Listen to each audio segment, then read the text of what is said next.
10వ తరగతి చదువుతున్నాను.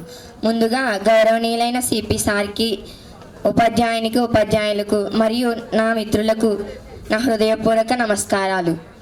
నాకు ఇప్పటికీ గుర్తుంది, నా 4వ సంవత్సరంలో మా అమ్మ నాన్న నన్ను ఈ స్కూల్కి తీసుకువచ్చి నేను ఏడుస్తుంటే రామలక్ష్మి మేడంకి అప్పగించారు. అప్పుడు మొదలైన నా విద్యార్థి దశ ఇప్పుడు 10వ తరగతి వరకు వచ్చింది.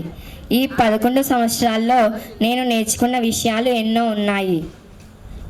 ఎంతటి కష్టాన్నైనా ఎదుర్కొని నిలబడే శక్తిని నేను సిపి సార్ని చూసి నేర్చుకున్నాను. ఎంతమందితోనైనా ఓపికగా మాట్లాడే గుణాన్ని నేను హైమా మేడంని చూసి నేర్చుకున్నాను. క్రమశిక్షణ మరియు సమయం యొక్క విలువలను తెలుసుకోవాలని మ్యాథ్స్ సార్ని చూసి నేర్చుకున్నాను. మన లక్ష్యం ఎంత దూరంలో ఉన్నా దానికి దగ్గరగా వెళ్ళాలని అనే గుణాన్ని హిందీ సార్ని చూసి నేర్చుకున్నాను. మన వాళ్ళందరికీ వెలుగు అనే జ్ఞానాన్ని పంచాలని జ్యోతి మేడంని చూసి నేర్చుకున్నాను. కష్టపడి చదివితే ఏదైనా సాధ్యమవుతుందని పద్మిని మేడంని చూసి నేర్చుకున్నాను. ఎలాంటి సందర్భంలోనైనా మనం నిజాయితీగా ఎలా ఉండాలో వీరబాబు సార్ని చూసి నేర్చుకున్నాను.